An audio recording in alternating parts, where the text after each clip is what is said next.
Welcome to Hack the Entrepreneur, the show which reveals the fears, habits, and inner battles behind big-name entrepreneurs and those on their way to joining them.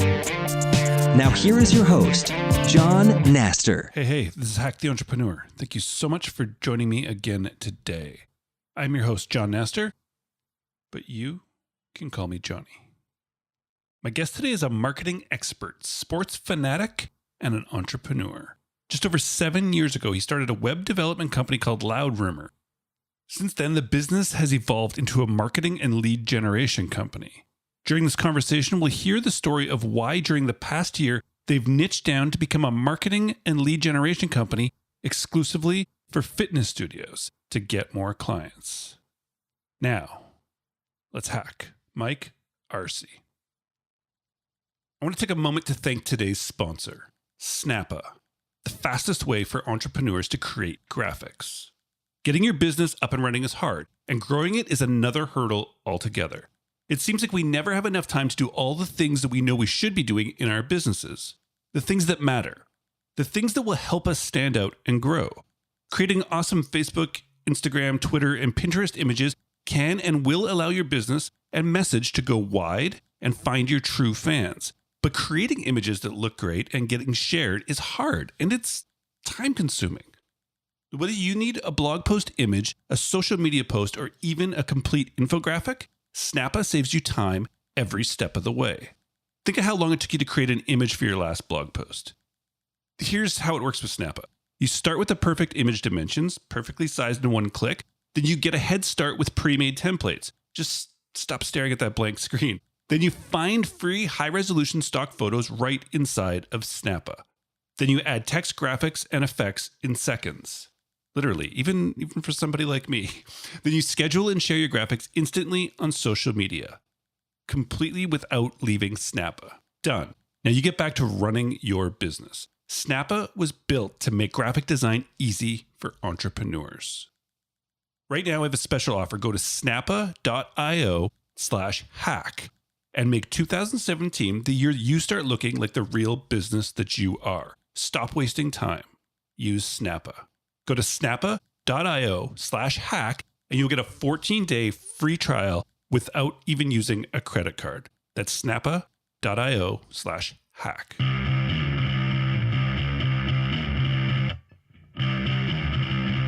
We are back with another episode of Hack the Entrepreneur. And today we have a very, very special guest. Mike, welcome to the show. What's up, John? How are you? I'm doing great.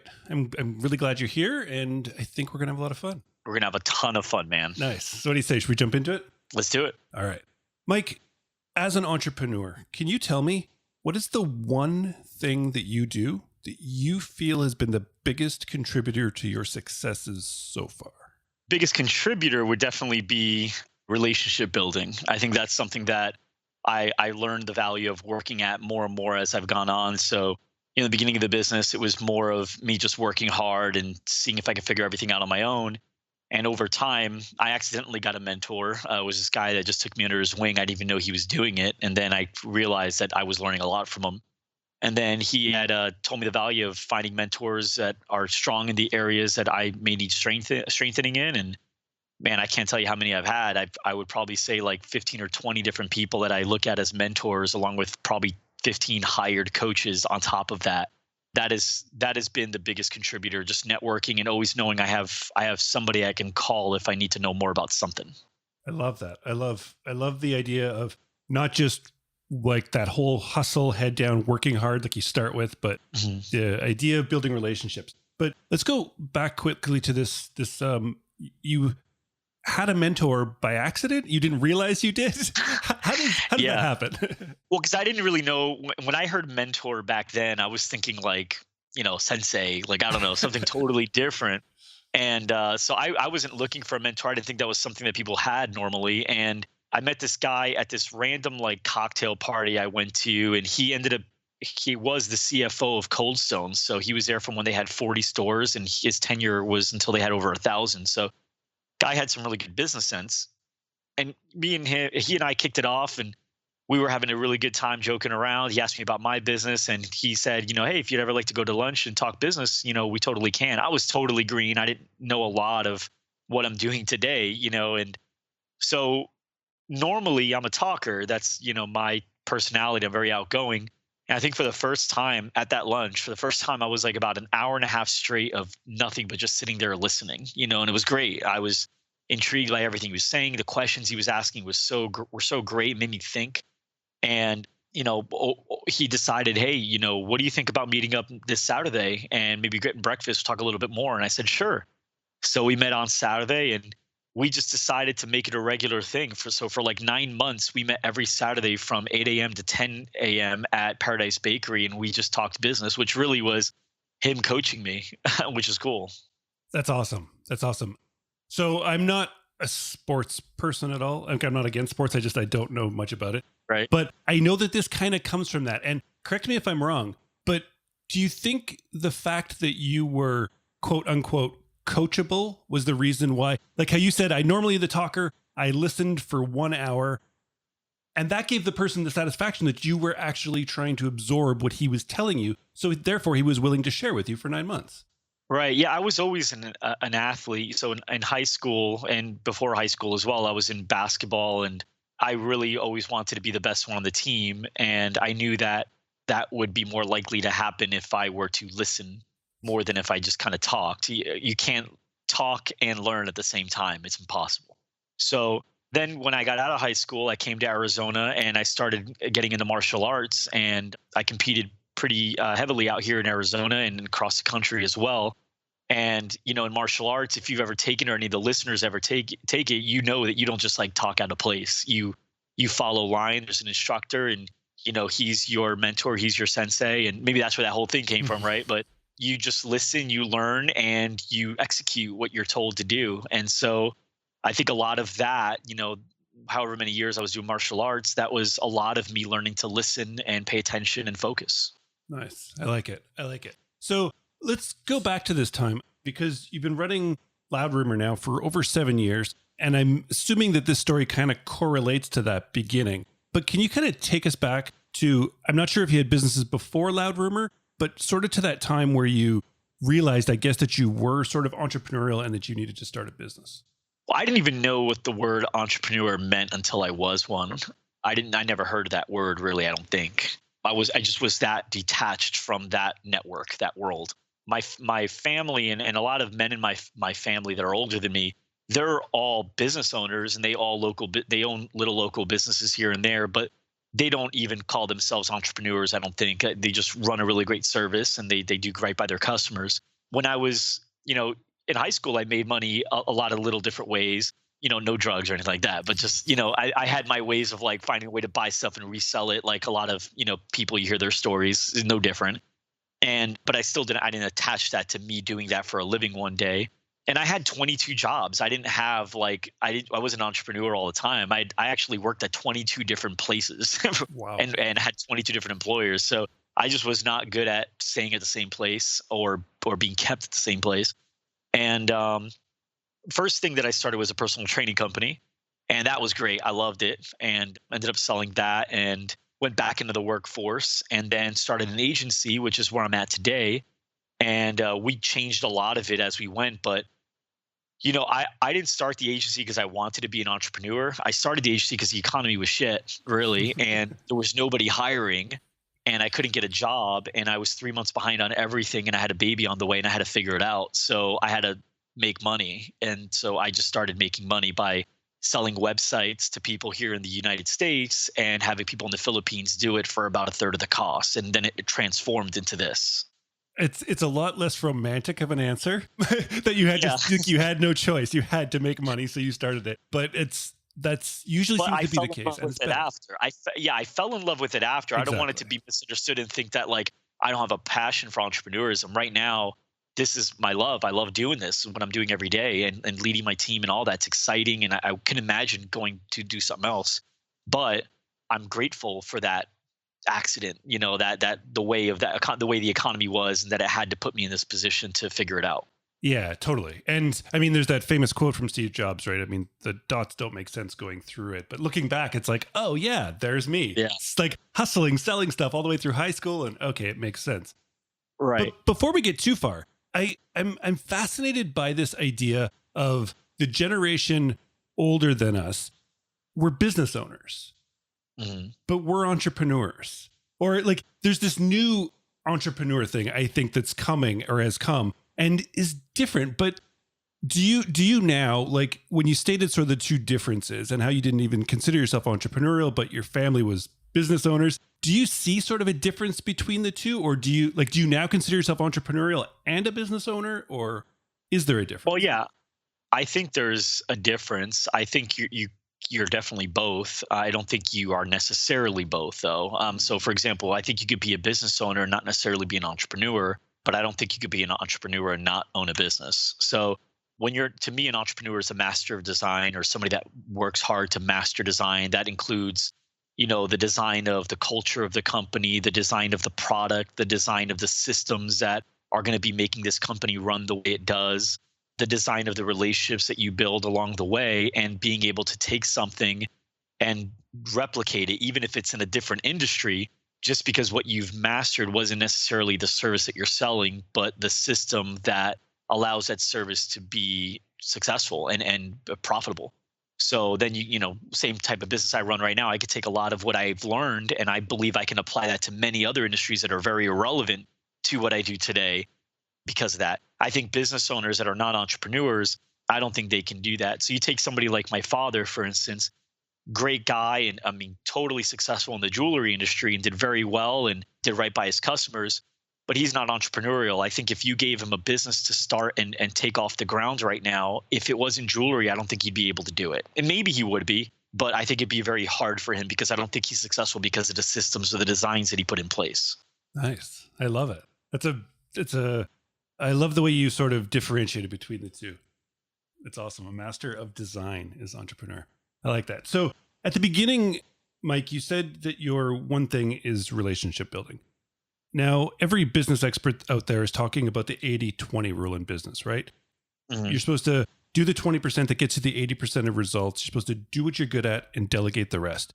Could you please right now tell me something that you are absolutely not good at in your business? Not good at? Yeah, executing for sure. I'm not good at making sure that everything that we come up with here as a company gets done 100%. Now, let me rephrase that in the right way. I'm good at making sure they get done. I'm not great at doing them myself on time every time. So I have a team that takes on those things for me. I only do, just like everybody in the world, I only do a few things really great because you can't be great at everything. So I do a few things really great. Everything else I'm below average in. And so the guys over here, we just, today is our first day. We hired an executive assistant to help me out with making sure that, I'm getting all my appointments confirmed, and the people that I'm supposed to be meeting with have all the information that they need before the call or before the meeting. And after the meeting, the things are done. I'm not as thoughtful as I'd like to be. So sometimes, I may forget a birthday for somebody that I don't want to forget their birthday. And it's not that I didn't want to do something nice. I thought about it. And then even after it was done, I felt terrible that I didn't do something. But my mind's just pulled in so many directions. And for some reason, that doesn't work well with me. It's never gets to the top of that list. So I've had to hire people to help me be successful in those areas.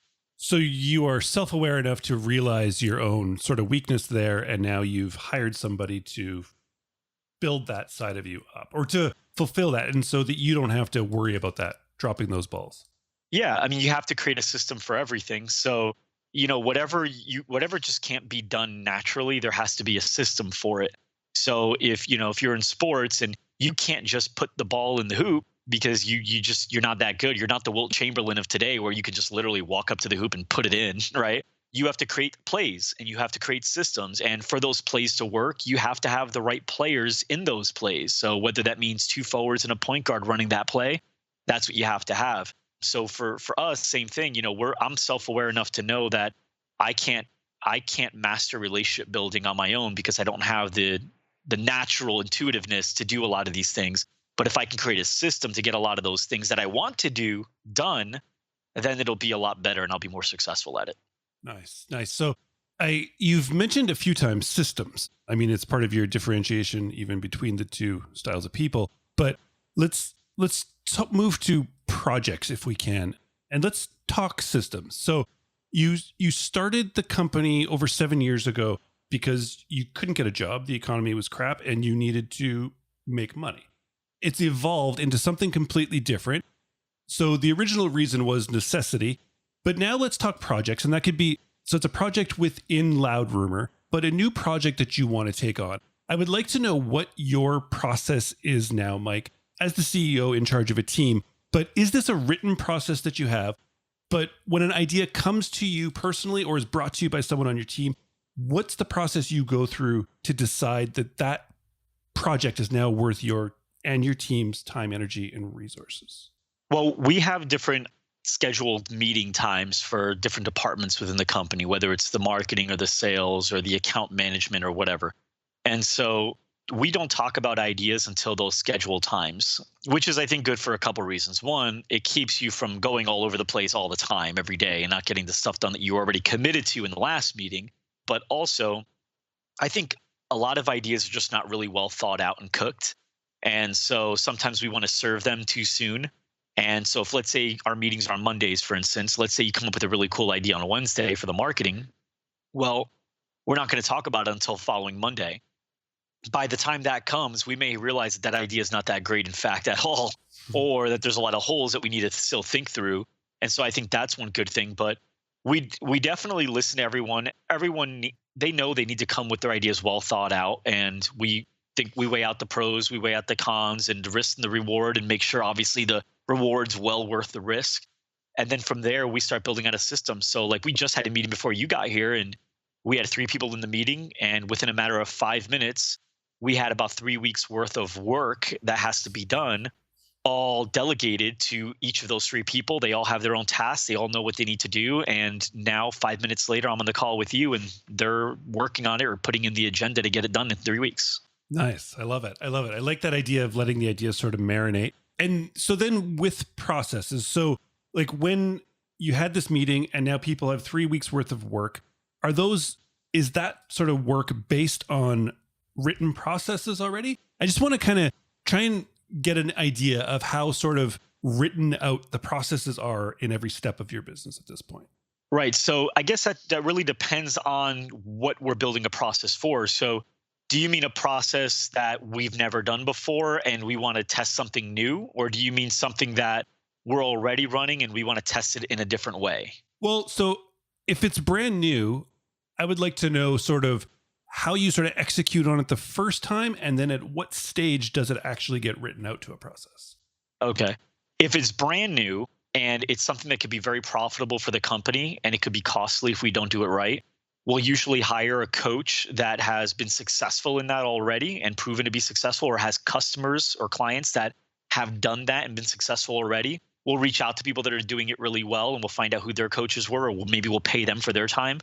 And we'll have them give us a shortcut by paying for it, by saying like, hey, tell us all the mistakes we're going to make. What are all the things we're not going to consider? And how can we just get all that out of the way? And so we'll do that. And, we've paid $5,000 for a day. We've paid more, we've paid less, but, learn all the systems right now that already exist. And then from there, then we'll say, okay, well, this is the template, this is the foundation for making this thing work. But we obviously have to tweak it a little bit because ours is a little different. So what do we need to make different now? But now at least we know we got the big out of the way.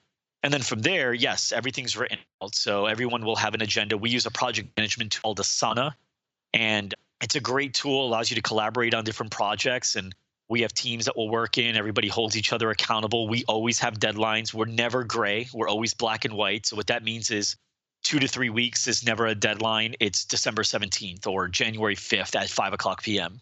That's the deadline. And if we feel like we're not going to get it done in time, something comes up along the way, that we're open and honest about it. As soon as we even feel like that's a thought, we discuss why that's the reason that's valid. And then we will either adjust the deadline or we will adjust the workload to get there.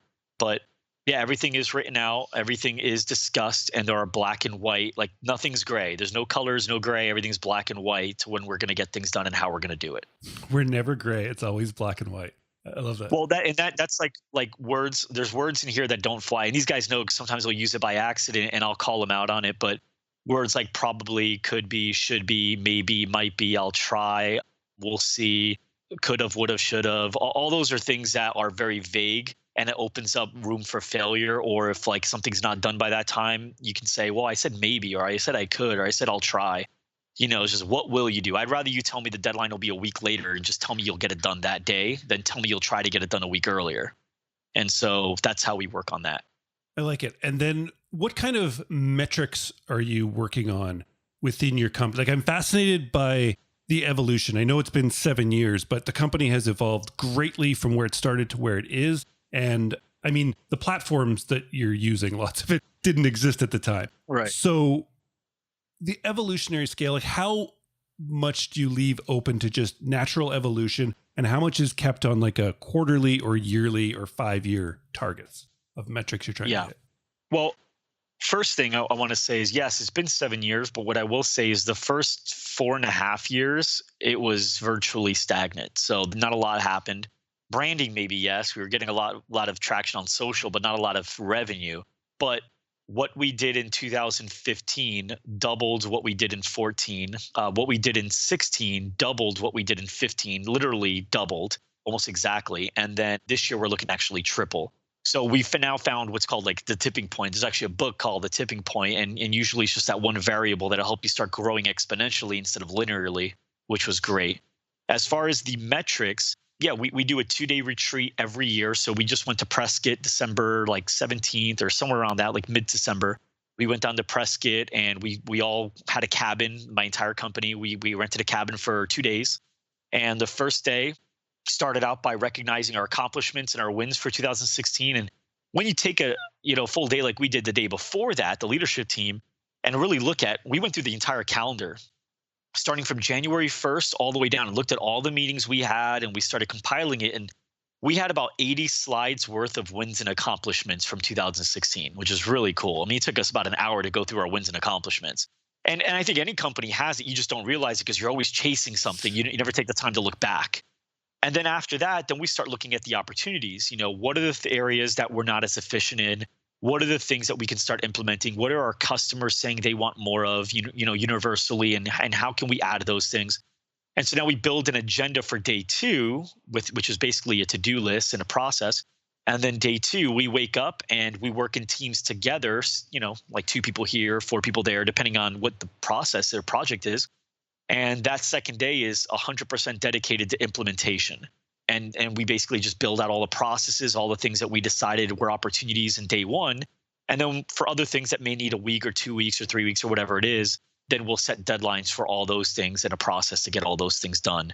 So those are the metrics. Of course, we use we have things that are measurable that are great to discuss internally. Of course, we have revenue metrics and profit margin and all that stuff like any business should have. But we also have metrics that we know if we hit these metrics, the revenue and the margins will all hit as well. So those things have to do with things that we can share offline with anybody, the community, like how many customers do we want to serve? How many testimonial videos do we want to have? How much do we want to donate to charity? How many hours do we want to dedicate to a good cause? How many people do we want to help find a healthier lifestyle through fitness because we got a fitness studio to sign up this many members? And so all those have specific numbers tied to them. And that allows us to see month by month if we're projecting to hit all those goals. Yeah. They're like doubling your revenue, and then tripling this year is amazing. And you mentioned the tipping point and sort of the idea of the book of finding that one thing that causes that exponential growth. Can you tell us what that one thing is for you to cause that tipping point or like, what is your like number one sort of customer acquisition tool or like source that's working for you? Well, we've had a few tipping points this year, which is kind of cool. It's like little bursts of NOS, if you would say, right? But the first one for sure was we niched. So prior to this year, at this time last year, I should say, we were an internet marketing agency like many others where we worked with whoever you were. I didn't care if you were a dentist or chiropractor. If you need me to build you a rocket ship, I'd figure it out. Oh, wow. So I assumed just with all your branding, I assumed you were always right into the fitness industry. No, but that shows a commitment, right? We put out a lot of content, over 1,000 videos since then, right? So in like less than a year. And not to mention blogs regularly once a week. I think sometimes 2 to 3 times a week. Podcasts, 35 episodes deep now, or 37 episodes deep now. So yeah, we've definitely, once we committed, we knew that was the deal. But yeah, we niched into the fitness industry just in February, and then we niched even further around May once we realized who our ideal customers were in that group. So we stopped working with CrossFits or personal trainers in the service side, and we really started working with more yoga, Pilates, group fitness, HIIT, that kind of stuff. And that worked really, really well. And now we're helping the other side with like online coaching or courses and stuff like that. But then another thing is definitely realizing the value of engaging with franchises. So, initially we would go after every gym possible. We cold called a lot in the first couple months. And then we got involved with the franchise, and we got a couple locations for that franchise, and we're like, man, that was easy. And so now we just started targeting franchises, and it's great because you get involved with one, all these franchisees are part of a private Facebook group, and they all help each other. And once you do really great with one, they just start talking about you. And we have 42 locations just within one franchise, and we have like 15 of another and like 7 of another, and now we just signed with Orange Theory, and that could be potentially 900. So I think finding the value of merging with franchises was another tipping point for us. So did you choose the fitness industry, or did the fitness industry choose you? That's cool. That's a cool question. It sounds like a rap song. I didn't choose the fitness industry. The industry chose me. No, I think so. I got involved in fitness initially. I told you I was involved in martial arts back when I was like, young. And when I was 19, I started realizing that the boys started turning into men, in the ring. And so I had to take punches better. I had to hit harder. So I actually took a semester off school, which was I was going for business. I took a semester off to become certified in personal training so that I can learn how to eat and train and do all this stuff myself. And towards the end of the semester, I had to take on 2 clients as part of the curriculum, and I did, and I fell in love with it. So instead of being a waiter while going to college, I started, personal training, and then I quit college and I just kept doing that, and I fell into the industry, and I loved it. I always loved fitness. I loved what it does. I loved the whole philosophy of, working hard, getting outside of your comfort zone and getting people to see the results and changing their life, and all that stuff was really phenomenal. And I left that and pursued other stuff, and I don't know why, stuff just happened. And then, I came back to internet marketing, and we signed a fitness studio that was actually a neighbor of ours. They're not even a 5-minute walk away, and we killed it for them. I mean, by far more than any other customer we worked with. I think the best customer we worked with was getting like 40 leads a month, and this one got like 430 in a month, and 30 in like their first day. And so we were like, wow, this is really good. And so we got another fitness studio just to see if it was a fluke. I gave them for free. I gave them advertising just to see if it would work, and it did. And I noticed they had questions along the way, and it was very easy for me to answer these questions because I was in the industry and I was high up in the industry as well. So I knew how to sell these things. I knew how to get them to be more successful at what they did. And so then we hired one more fitness studio, let's call it 3, and we did it. And so we decided to niche, and that's how we decided to go niche in the fitness industry. I love it. And then you would think that obviously when you said you niched down and then you niched down further to like yoga and Pilates and stuff, but you would think that would make your revenue smaller. You would think that would make your business smaller, but it's funny, you go smaller and it actually makes it bigger because now people who need that from that industry, there's one expert in it, and it's you guys. Mm-hmm. And the funny thing is I was told that for like 5-6 years, and the riches, we all ignore it. Yeah. Well, because it's scary. It is a scary thing to do because all you're thinking about is all the opportunities you're missing because you're comparing it to all the opportunities you've had so far. And when you think about one niche, it's like we haven't had nearly as many fitness studio opportunities as we've had other opportunities combined. So we did it, and it was scary. And don't get me wrong, it was costly at first. The first few months, we were definitely digging into our savings. I was doing everything I could to be able to keep employees that I really liked and saw value in. And I didn't get paid for, a couple months in order to make sure I can pay these guys. And, it was tough. It was scary. There were moments where I was really scared. And then we found a stride, and then we found a second stride, caught a second and a third wind. And now it's easily the best decision I've ever made in business. Brilliant. Brilliant. I love it. All right, Mike, this has been an absolute blast. I want to wrap up with one final question for you. hmm And I'm excited for this one because you just went through this with your team, but now I'm going to hopefully get you to do it personally. But it's Okay. this idea I'm working with calling the entrepreneurial gap, which seems to be this gap that we live in as entrepreneurs, as dreamers. Our successes that we see personally from ourselves is always seems to be projected into the future. So in 3 months, when you hit that metric, in 6 months, when you hit that other metric you set for yourself, that's when you'll see yourself as successful. Yet you and I both know that the second before you hit that goal, you're going to set 5 or 10 bigger ones into the future, which I agree we have to do. But like walking towards the horizon, the further you walk, the further away it gets. From the outside, you look successful. From yourself, it's always in front of you. So I would love it right now, Mike, if you could stop. You've been hustling and starting stuff since your high school days. And now you've been at Loud Rumour for 7 years and you've seen massive successes. So I would love it if you could stop, turn around and look behind you. The highs, the lows, the wins, the losses. But tell me how you feel about the whole journey up until today. Amazing. Yeah, I'm super blessed. This is a life that I think a lot of people should be blessed with. I think a lot of people deserve to have what I have, and I think a lot of times people will find it in other angles or whatever. But I mean, I get what you're saying with that whole thing. You don't realize how much you're accomplishing. Write your goal. I write my goals down every morning and every night. I begin and end every day writing my goals down. When you do that, you don't keep moving the needle forward. You because you're excited to hit it. I think a lot of people keep moving the needle forward because they realize the initial needle they set wasn't good enough to get what they want now. And so if you don't write your goals down, they'll always change. So write them down. It's okay to set new goals, but hit them first and celebrate. And no, man, this is the coolest journey. I hope everybody gets to live the life I've lived. Excellent. Excellent. I love it. All right, Mike, we've got to talk about the business in passing, but could you give the listener sort of the elevator pitch about Loud Rumour? Yeah, basically, we are a massive lead generation company for fitness studios and gyms, and it's 100% true. I mean, massive. We're talking few hundred leads per month for the gyms that we work with and fitness studios, and it's all supported with great content and coaching on how you can do more with those leads, so you can be super successful and get the most out of your spend. Excellent. Excellent. Loudrumour.com is the website. I believe you guys are at Loud Rumour on Twitter. Also, on this episode, we talked about the Tipping Point book by Maxwell, something Yes. like that. I'm trying to think of it as I say it.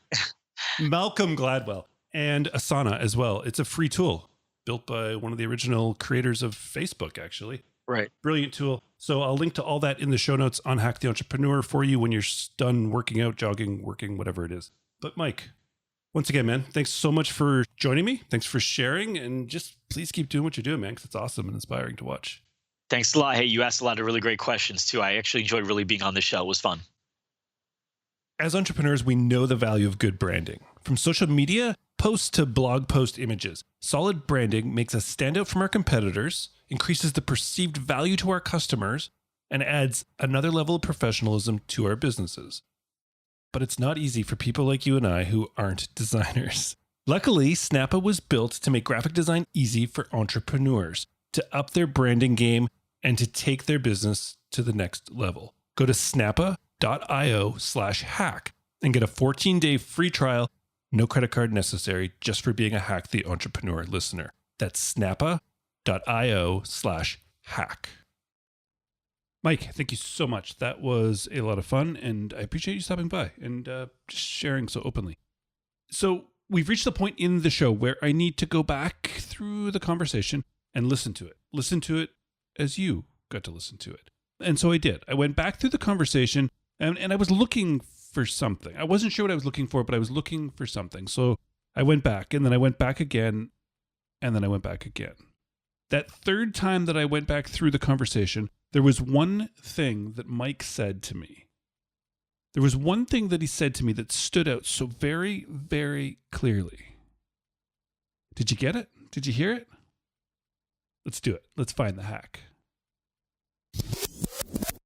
A lot of ideas are just not really well thought out and cooked. And so sometimes we want to serve them too soon. And so if, let's say, our meetings are on Mondays, for instance, let's say you come up with a really cool idea on a Wednesday for the marketing. Well, we're not going to talk about it until following Monday. by the time that comes, we may realize that that idea is not that great, in fact, at all, or that there's a lot of holes that we need to still think through. And that's the hack. Mike. I love this. I love this idea of, it's like letting the idea sort of marinate or simmer, or it's an excellent way to get rid of that whole shiny object syndrome where we kind of can tend to jump from one thing to the next and never actually accomplish or complete anything. So whether you have a team or you are flying solo at this point, it's kind of irrelevant. The idea being that don't allow yourself to take action on an idea immediately. Let it simmer, let it sort of sit and see if it excites you as much and if it seems to hold as much value a week from now or 2 weeks from now or a month from now, whatever that sort of timeline is. So Mike's is every week. So if it's on a Wednesday, the ideas come up with, it's not going to be discussed till next week, which is already enough time that it might not be the best idea. You might realize that. But if you're doing this, you could do this on a little bit longer time scale if you wished, like maybe 2 weeks or a month. If something still excites you after 2 weeks or a month and still seems like a good idea of something worth your time, energy, and resources, then yes, go for it. But this is how to stay focused and sort of determined to accomplish what you've already decided is the best sort of direction for you to be heading right now, and to not constantly be getting sidetracked and bouncing around, because that's so essential to avoid that whole shiny object and just like, oh, I should do this now, and then I should do this. And so I love this idea, right? This idea that not everything is that well thought out. Give it the time to simmer. We've talked in the show where people set up either like a written journal, you can write down your ideas, or you can set up a Trello board, set up a Google Doc, anything that makes it easy for you to just kind of put down those ideas and then ignore them, and then have that set period to come back, revisit those ideas, and decide which ones are still worth your time, energy, and resources. Mike, thank you for that. All right, hacktheentrepreneur.com is the website. Head over there, check it out. I'm going to have notes for Mike's episode. We'll have links to him on social media, loudrumour.com, as well as I'll get some links to Asana for you, the Tipping Point book as well. And you can check all those out and get onto the email address. Give me your email address while you're over there on the website is what I was meaning to say. All right. It's been fun. Thank you so much for stopping by. I really, truly 100% appreciate it. And please, until next time, keep hacking the entrepreneur.